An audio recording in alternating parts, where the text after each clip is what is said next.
What's going on, team? Welcome to an episode of the Keep Going Podcast, Season 2. This is your co-host, Luke Wheat, coming out of Knoxville, Tennessee. Before the show starts, make sure to follow us on our socials, okay? Twitter, the Keep Going Pod, Insta, the KG Podcast, and YouTube at the KG Pod. Just a reminder that we are not psychiatrists and not psychologists, just a couple ex-athletes trying to make a difference and end the stigma of mental health. Thank you guys for listening, and let's get to the show. That keep going moment. My keep going moment. That's my keep going moment. Let's keep going.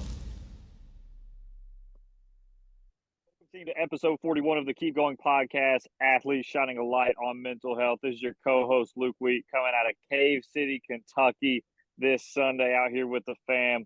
I'm joined by our co-host, Pat O'Malley, Jackie Tripp. Tell the people where we're coming out of, Pat.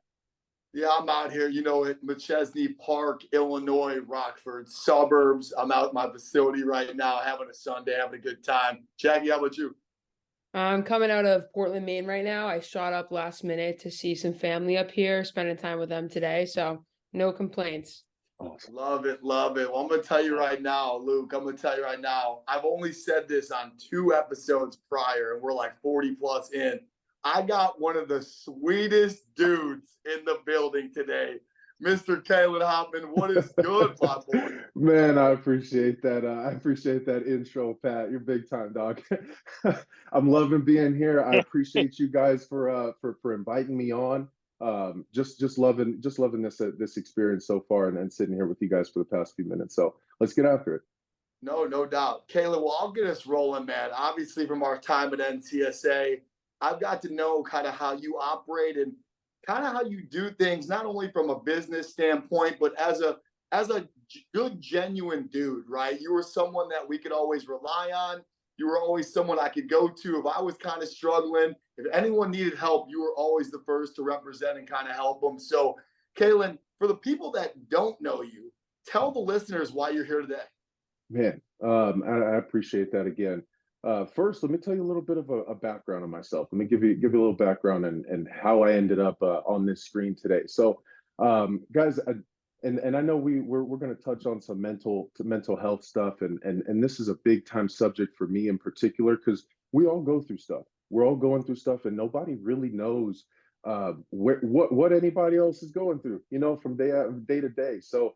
Where I started was not the easiest place. I went to high school, of course, and then went the JUCO route. And I want to start there because that was the first bit of adversity that was faced or that I had to face that was really astronomical in my eyes. It was big. So I went to JUCO because I didn't have the grades. That's really what it was. That was the first bit of adversity that I hit and how I ended up even at FIU because that lit another fire under my tail, so to speak. So I went to JUCO for a year. I played my tail off there, went to FIU for 3 years, started at left tackle there. And then I went on to the NFL, and that was really where I started to figure some stuff out, some real life stuff, right? And I started my career with the Cleveland Browns as a free agent, and then I went on to the Seattle Seahawks and won my first Super Bowl, won my second Super Bowl with New England. And that's where things started to really shift for me mentally, because I reached the apex of the game, right? I'm reaching the top of the game, and I'm trying to figure out what's next. And that's when the mental health stuff started, and that's really when it started to hit a little bit different. So how I ended up here today is really working through that. From day to day and from week to week, from month to month, everybody's going through something like I mentioned earlier. And that was just a little bit of how I was able to really overcome that. And some ways that I was is really just keeping a consistent effort on my goals or toward my goals, whatever that was. If that was to drop 20 pounds, if that was to make a business run or start a new business, whatever it was for me to really work through and that source of consistency, that sense of consistency is what helped me through it. So a little bit about how I got here and how I ended up here today. A little lengthy, sorry for that, but I want to let the people know who I am and where I come from for sure. Go ahead, Luke. That I see a lot and something that we've seen in the past 40 or so episodes is just having to push through adversity and I think pressure is something that builds a lot on the mental health side of things, right? And That's right. JUCO, I mean, that can be dog days for people. That's right. Right. So talk about the mental health kind of atmosphere in JUCO. I know that wasn't a super big focus for you at the time, but people are playing to get moved into a D1. People are playing to get to a better place usually at JUCO. It's That's not right. where they want to be necessarily. So what was the mental health kind of atmosphere like in JUCO? Man, I'm glad you touched on that, Luke. This is something that I touch on often with some of the kids that I'm coaching up, and JUCO is the hardest place to get out of. It doesn't matter if you're the number one athlete coming into JUCO, getting out of high school. If you just messed up a little bit, you think you're hot. It doesn't matter. JUCO is a place where you have all the distractions, every single distraction that you would have outside of junior college. So at a Division I school, D2 school, at a bigger program, or even out there in life. No worries at all. But that's that little bit is something that can really affect junior college athletes. Having that extra bit of responsibility. So how do you take that on, man? Is really take it on head on. Don't be shy about it. You can't shy away from the responsibility or the accountability that's necessary, to make it to that specific goal, whatever it may be for you. If that's, like I said, if it's losing 20 pounds, then, do that. But if you're going to hit some adversity on the way, you're going to hit a little plateau at that 10-pound mark, and don't give up, at that point. And that's the same thing with JUCO. You see a lot of guys really give up on not the game. You really see them give up on themselves. And that's the sad thing to see. You see that not only in JUCO, but you see it even in high school now, with how recruiting is and how just how crazy it can be for kids, and that's where that mental side of things comes on for them too. So hopefully that answers it, Luke, for sure. But great question. Yeah, I love that. No, I for love that. sure. For sure. And Caylin, I kind of want to piggyback off that if you don't mind. Go for it. I think hearing your resume and getting it out to our listeners, it's impressive, man. Like, you got to play at the highest level multiple times. D1 football, I joked with you when I was out in Florida last year. I was looking for your statue, man. FIU, man. I'll tell you right now. But it also is, you got to go on and play for 2 Super Bowls, play in the NFL. Anyone that really helped you along the way, any teammates, any coaches that you could shout out and talk about what you guys did? Yeah, man. I've had a good bunch of coaches. Without the coaches that I've had, there's no way that I'd be sitting here in front of you guys today. Absolutely no way. And it has to start with a man who will probably listen in to this podcast at some point. He's coaching at Miami, but it's not who people would think. Coach Mirabal and Coach Cristobal, they made a huge impact in my life for sure at that point, and even thereafter. But there was a gentleman and a coach by the name of Coach Navarro, that Coach Juan Navarro, actually. I'm going to pay him that respect, so he knows exactly who I'm talking about. Out, baby. Absolutely. That guy came all the way from Florida to Los Angeles, sat with me at Chipotle one day, and after being recruited by all these guys across the country and all these schools, it was the most impressive, real conversation that I have ever had with a coach. Really to this day, because I was a kid, so it made a big impression on me. So Coach Navarro is number one on that list for sure. He came out there, he got me, and then Coach Mirabal and Coach Cristobal, specifically, they really took good care of me at FIU, man. I couldn't have asked to be under 2 better wings, so to speak. I felt like I was a part of the family, while at FIU, and we created that feel for our entire team, for our staff. And even to this day, you should see our Facebook. If you look up and down on Facebook, I'll bet you guys are the same with some of your college teammates and coaches, and hopefully so. But I know on mine, it's crazy just how many people are on there from, just my FIU days and all the coaches too. So we really were able to create this network and this family that was able to build some longevity with it, so that's super cool. So those 3 are on the top of that list. And then I've got to shout one more coach out in specific, my martial arts, my karate coach, you would say, my karate master, actually, you would say. From the age of 3, I started martial arts, and won 6 world championships, and I went through it, man. But there are no greater lessons that I've learned to this day than from that man. So to Hanshi Alborzi, so that he knows exactly who I'm talking about as well. I love you and appreciate you big time. So hopefully he gets that memo.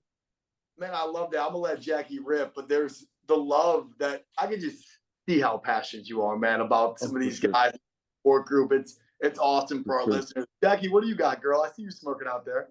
Well, this is reminding me of what Pat asked me last week. He asked me what I thought of when I thought of college basketball, and I said the first thing I said was connections, because you're on here and I also didn't know you were a martial arts guy too. So I guess he just does it all. But you come on here, your title is business owner. You've won 2 Super Bowls, and we ask you these questions, and it all kind of ties back to the little things like you've played on the highest of stages, but you're shouting out your martial arts coach from when you were 3. So I think that there's you've touched on certain things and you played at such a high level, but it can relate to everybody.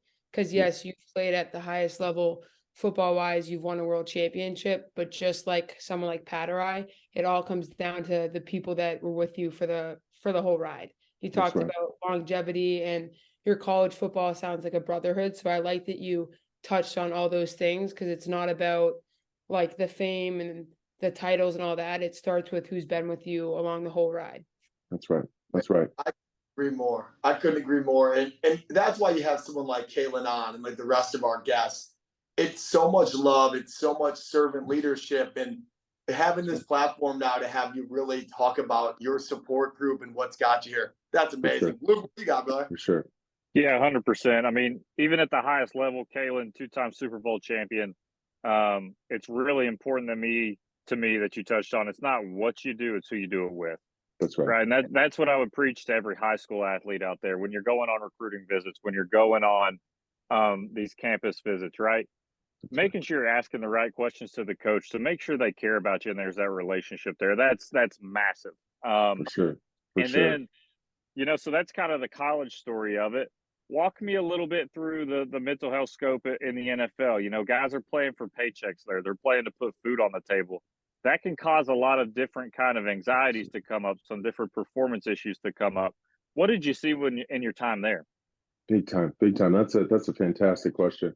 In the locker room, the locker room setting in the league or between the league, I want to paint a picture for our listeners so they can, really see the differences here.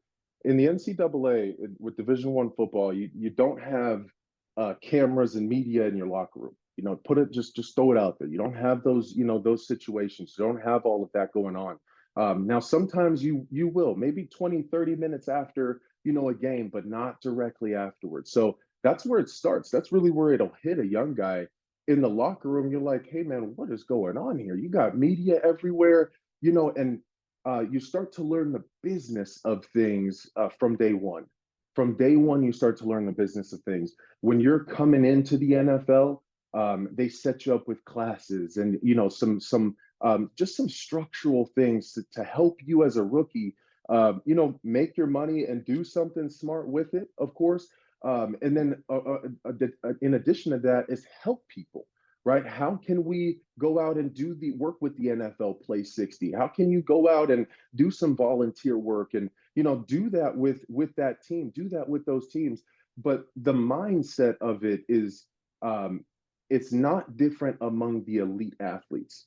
Let's put it that way. The mindset is not going to be different among the elite athletes.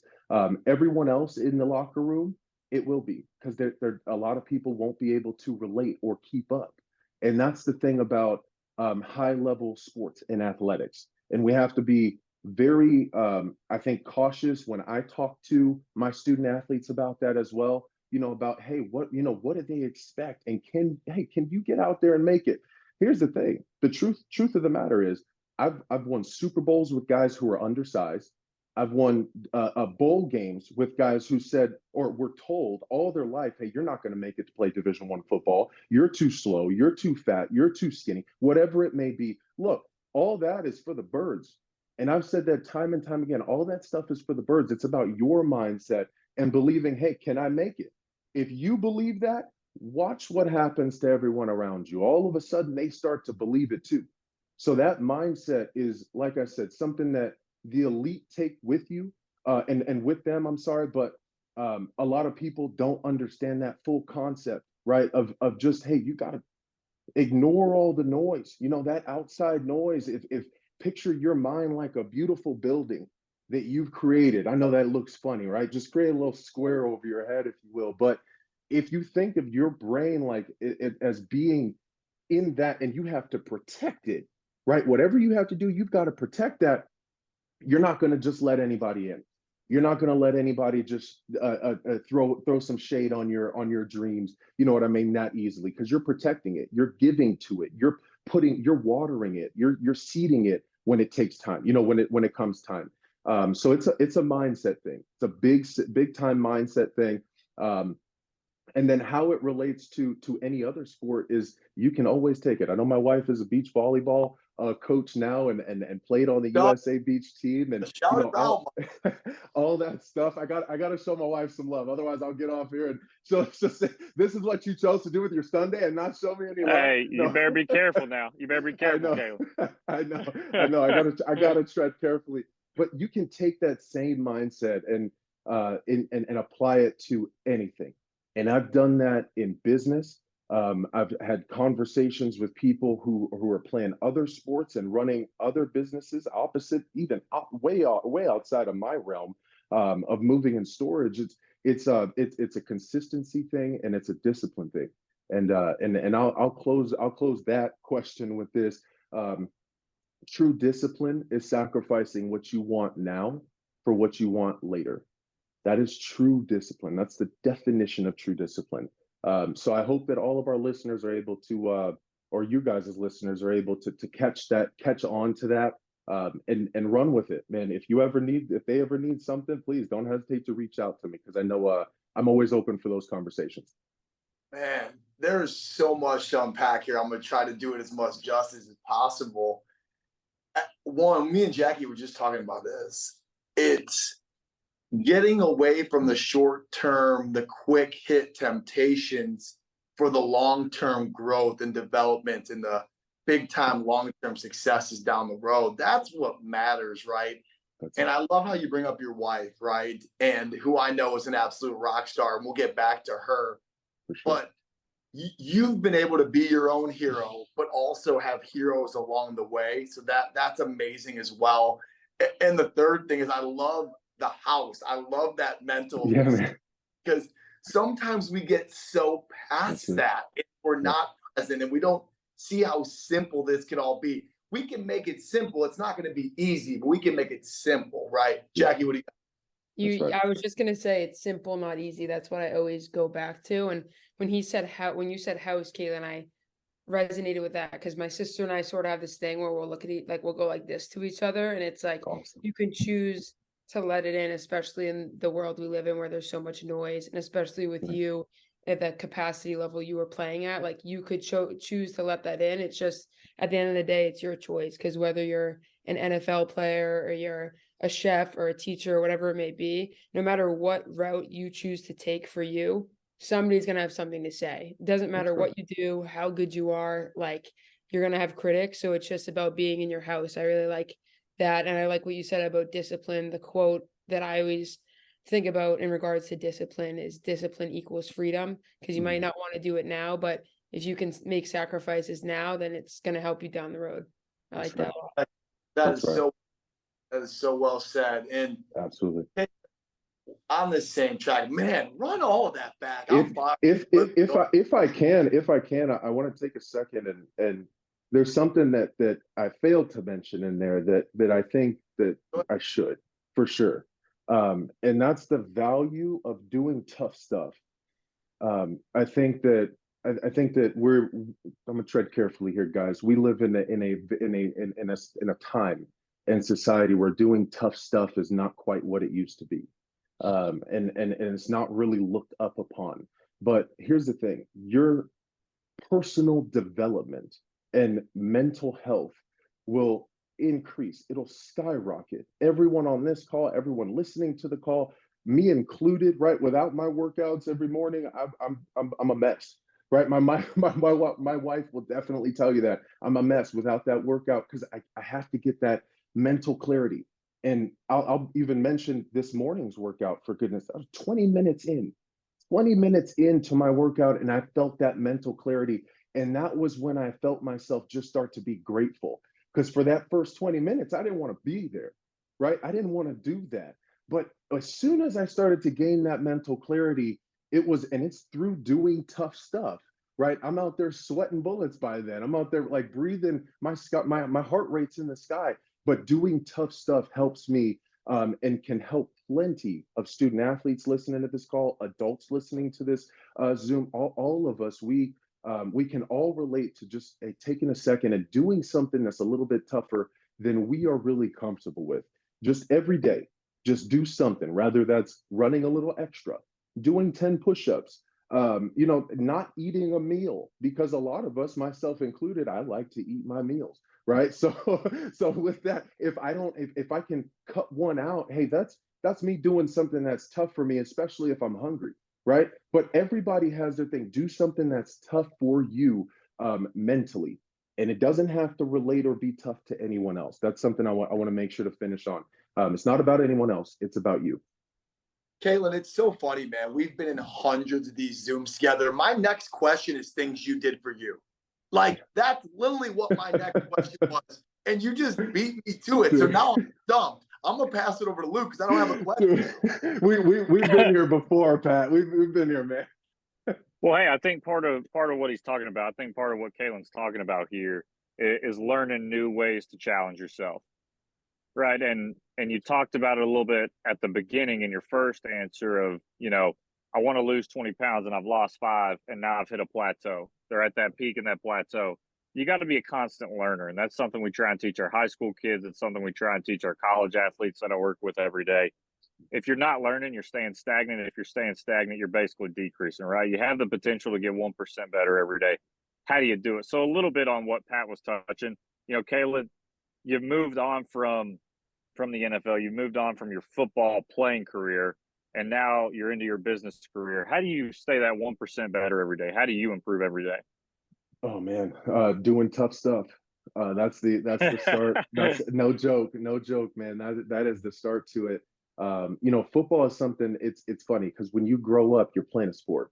You're playing your sports and you get used to it, and at some point that kind of comes to an end. Even for us coaches, we're not out there on the field maybe as much as we'd like, or moving around and running around.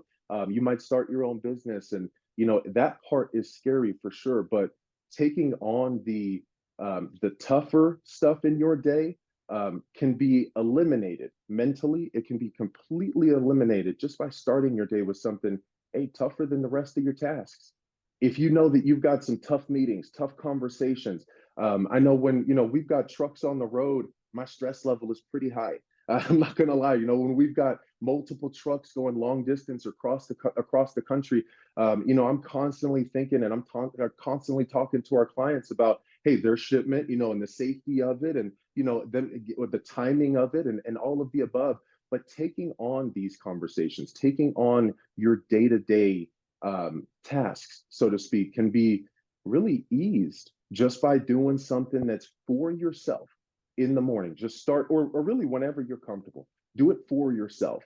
And for some people that may not be able to work out, let me make sure to mention that sometimes, hey, people, like I've got family members, they're probably going to listen to this and say, hey, Caylin, we can't work out. How about something else? We can't do that for whatever reason. How about something else? Read a book. Do something for your mental, right? Do something for your do something positive for your mental. Take a little walk if you can. God, if you're in a wheelchair, take a stroll. No joke. If you want to, and if you can, take advantage of it, and take advantage of that clarity that you may reach through doing that. So that's how I do it. That's how I get through my day to day, and that's how I take those tasks on and take on business. We just opened a new location, across the country. So we have one in Los Angeles, one in Florida. So to take those situations on sometimes are frightening to even business owners like myself. But to do so, hey, you just have to create that consistency, that discipline, and like I said, do tough stuff. Caylin, out of respect to you, I am jumping out here at the 30-minute mark. No worries, brother. I'm gonna let Luke and Jackie take us home. Awesome. But I don't want to blow the flow by any means. But man, I love you, brother. I love you too, dog. I can't tell you how thankful I am to even be a part of this. I'm gonna let the homies take us home. For sure. But thank you for taking your time. I just want to say that before I bounced out. All right, y'all. Peace. Absolutely, brother. Peace. No, we appreciate you, Caylin, and we appreciate the depth of your responses. Right, that was something I was thinking about in your last answer about the NFL. Right, it's not about the width; it's about the depth. How deep can you get into something? And I know Jackie's got something here because she's always got something. Go ahead, Jackie. Love it. So 2 things. I was just thinking to myself, I love how transparent you're being when you touched on your workout this morning. I think that there's, with so many like influencers and fitness and this, that, and there's always a new workout. I liked how when you mentioned your workout, you admitted that in the first 20 minutes it sucked. Because I think that there's this false narrative around the idea that doing hard things and like losing the weight and everything is so easy. So I like that you came on here and you were able to say and be honest that it's hard, because those things are hard. I experienced it the other day. I didn't want to go to the gym, but once I showed up, I was glad after the fact. So that's the first thing. The second thing is that I really liked how you touched on just doing one hard thing in the morning. And it doesn't have to be this big thing. You don't have to start off your day with 100 push-ups or a 2-hour spin class. I started recently, I was talking with my sister about how I can start my mornings better, because sometimes I have a really good morning and sometimes I catch myself waking up and I don't stretch and my back's hurting or I'm on my phone too much. So recently, in the past few days, actually, I think I'm on day 5, I've been waking up every morning and I've been taking a cold shower. So I know that if I get up and I do one hard thing and I get out and I'm freezing at first, but after I do it, I feel so good, because it's like, okay, whatever I have today, I can get through because I did one hard thing in the morning. That's right. And just like it's 3 minutes and it immensely changes like how my day goes. And it's just a 3-minute thing. So I've been trying to tell people, like, to piggyback off what you said, if you can do one little thing just to start your day off for yourself, that's great. So thank you for touching on that. Absolutely. You're spot on. You're spot on with that, Jackie. And I appreciate that. Caylin, I love it. And I love the positive energy you bring to stuff, right? You can make things happen if you want to.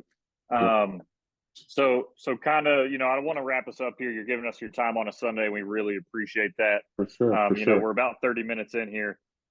Out of this 30 minutes, if there's one thing you haven't touched on that you want to touch on, what would it be? Well, first off, I want to say I'm grateful. I'm extremely grateful to be here. Okay.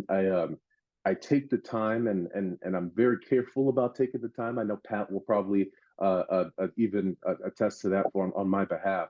I'm always mindful of where I give my time, because the impact of words is more immense than people think.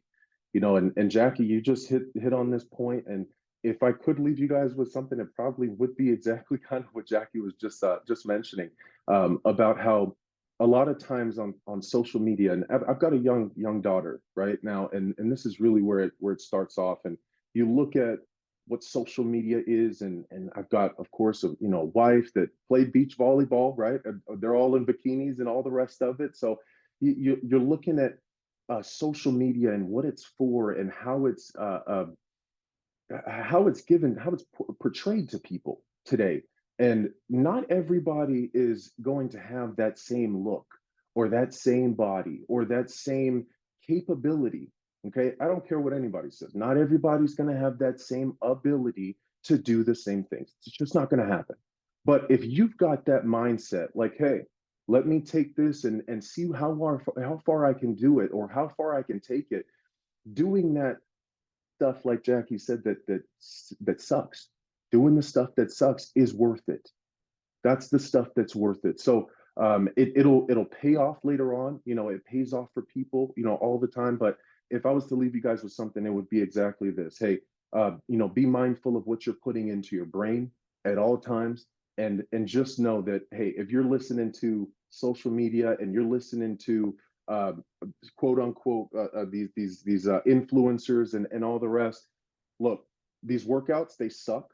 Okay. The beginning of them, they always suck. And at the end, you're dead. You don't want to be there. And that goes for anything that is worth doing. I want to make sure that everybody understands that. That goes for anything that's worth doing. It's going to suck in the beginning. Starting a business sucks in the beginning. Ask any entrepreneur. We'll all tell you the same thing. It's not easy. There's nothing easy about it. But consistency and discipline, hard work, and good people, being a good person to other people, that pays off. So that's something Absolutely. I would leave you guys with. And like I said, I appreciate you guys, your time, for Pat for even introducing me to the podcast. And I went through over the last few days and listened to your podcast, listen to all of them. Click that follow button for sure. So all you guys that have not We clicked appreciate that follow button, man, click that follow button. I'm loving what these guys are doing over here. And especially on the mental health side. We need it, and the world needs more of it for sure. The road less traveled kind of comes to mind in your last response there. And man, I super appreciate your journey, Caylin. A lot of adversity that you faced over your career, and we appreciate you taking the time to share that with our listeners today. And we'll link your socials underneath. We'll link your Instagram underneath so that the people can get in touch with you. I know people may want to pick your brain after this, man, because you're just a wealth of knowledge. I mean, we appreciate you. Jackie, anything to take us home? Yeah, you, Caylin, with everything you said, you're speaking our language for sure. And I think our listeners are going to like this. I've listened to almost all 41 of the episodes now, and I can say that being on this one, and I know when I listen to it, this is going to be a favorite. And I think this one's going to be good because just everything you're saying is everything we're for and we're about, and you were real and honest, and I appreciate that. And I appreciate you taking the time out of the busy weekend to talk with us. For sure, dude. Anytime we can jump on here anytime. I appreciate you guys, seriously. Don't say that, because I want to do a long form interview. I'm about to say I don't want to do a long as soon as I said it, I saw that head nod. I was like, look. Well, I'm gonna stand by that. I enjoyed this time. I enjoyed sitting here with you guys, and even shoot, Pat's out of here. It's all good. I'm loving you too. You know what I mean? So, you guys, please let me know when we'll have another opportunity to jump on and talk to the people, and I'm all for it. Appreciate you, Caylin. Hey, man, You're an awesome guy. We appreciate you coming on here. Thanks, man. Absolutely. I appreciate you guys. Thank you. Talk to you again soon. Bye. See ya. Got to cut the recording, but I don't know how, so I'll have to figure that out. That was unreal. Oh, ditties. That was top 5 for sure. How do I stop this recording? I know. This is going to be fun to edit. I'm scared if we end it, then it. Oh, You got it?